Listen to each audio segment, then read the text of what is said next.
Welcome back to the Doom and Logic series. As we discovered in the first three, we're in a pretty big mess. In fact, a bloody big mess. And we're going back to consider who would collapse first in New Zealand, the business sector, the banks or the government. And one thing I want you to know is I'm in the business of picking winners and losers. COVID-19 has thrown everything up in the air, and what we should be doing is anticipating the future. The relevancy is in the future. It's not in the here and now. If you haven't already done so, please visit labour8.com. In there you will find some useful tools that may help you to navigate through these very difficult times. So back to my original question. Who would collapse first in New Zealand? So the current conclusions we have is it won't be the viable companies. They are too valuable to let collapse. It may be the small to medium enterprises that are currently being supported by the government, and it may be banks with their private debt unless the government chooses to prop them up. It could also be the public sector unless the government chooses to prop them up. There's also the possibility that local bodies will suffer unless the government props them up, and we know that there will be a lot of additional beneficiaries that will need the government to prop them up. But there is a dilemma, because if the government chooses to prop everyone up, they themselves may collapse. So does the government try to back a few with a lot of money, or do they back many with a little bit of money? We live in a democracy. So what the government should do may come up against what the government will do.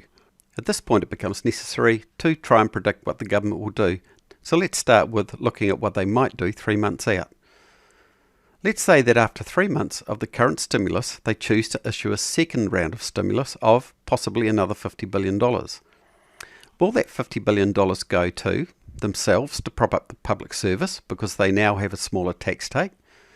Themselves to help fund the new larger pool of beneficiaries, to help fund the small businesses and to help them keep running through all of this turmoil, or possibly to the banks to avoid foreclosures and to avoid banks breaching their own covenants, or possibly landlords to stop them going bankrupt and starting a property value collapse which jeopardises the banks as well.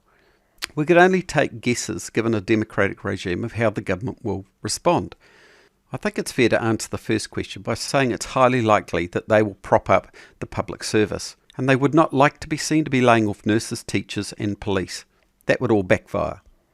To answer the second part, well, partially yes, of course they'll help the beneficiaries, but they will tighten up on the rules requiring people to use their own assets first, which will lead to some more bankruptcies.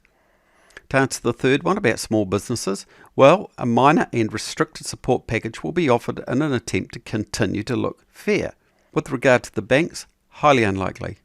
They are already exposed themselves to a risk by underwriting the current loans the banks are giving up to 80%. And to answer with regard to the landlords, well, they will have no choice but to paint the landlords as villains, because the government is now paying the rents for the new wave of beneficiaries. So the government wants the rents to be lower because they are footing a large part of that bill.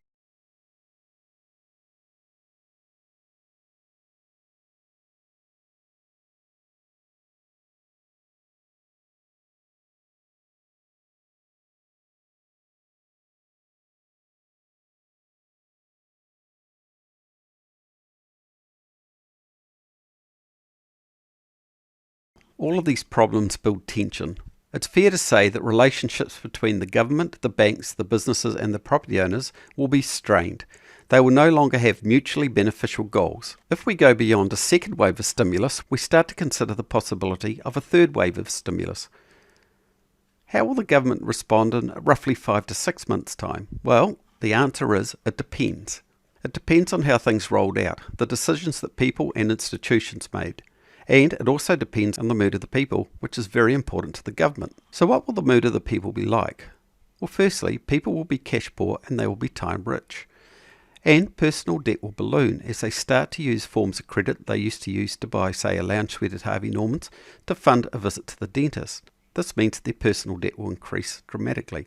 On top of this, cash jobs will become a necessity for some, and we will see the banks start to pressurise people and foreclose on them. And this will change the people's mood towards the banks. There will be empty houses sitting idle and a lot of homes with too many people. Charities will receive less revenue and people on the street will find it harder to beg. It's likely the councils will lay off staff in waves and they'll find that they have to sell assets to fund their current commitments. Previous distractions that we used to like professional sport, will become less relevant. People will become more politically minded. And you can see now why I called the series Doom and Logic. But don't worry, there is some good news for everyone that comes at the end of this. That is, if you know where to look. While I'm on this thread, we need to also consider, is there likely to be a fourth wave of stimulus? Well, the answer is no. It's important to consider how the government will respond in 1 to 2 years from now. You see, if we get a debt level close to 2 years of GDP, and we have banks handling a whole lot of bad debt, we would find ourselves with a whole new level of pain, and no government will spend to that level. On top of that, we may have another big ticket item to pay for near the end. It may not have occurred to a lot of people, but the panacea to all these ills is when we finally have a vaccine. And I don't know if you're aware of this, that Donald Trump tried to buy the vaccine exclusively for America's use. The Guardian first reported on it, and then later on it was reported that Trump made secret overtures to the German company CureVac to the tune of $1 billion, that any vaccine that the company developed would be only for the use of the USA. And that could pose a big problem. But I think it's fair to say that whoever comes up with the vaccine will realise they're in a once-in-a-lifetime opportunity, and will have to consider, what will the vaccine cost our country? We have 5.5 million people, and if we were charged $100 per vaccine, it would cost us $770 million, or 0.7 billion. That's a lot of money for our government, given it will already be stretched. The other issue that we might have to face is that if we took Donald Trump's view, the USA will try to make it exclusive. The Chinese come up with the vaccine, they'll probably try and monetize it, and it will be even more expensive.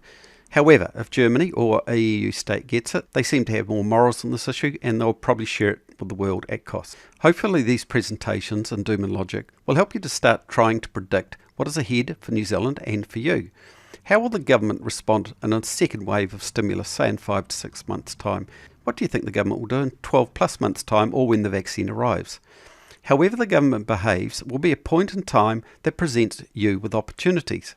We hope to help you anticipate this, because there are crossroads at these points in time, and they enhance your ability to make good and come back on top. Remember what I said earlier, I'm in the business of picking winners and losers, and you should be also.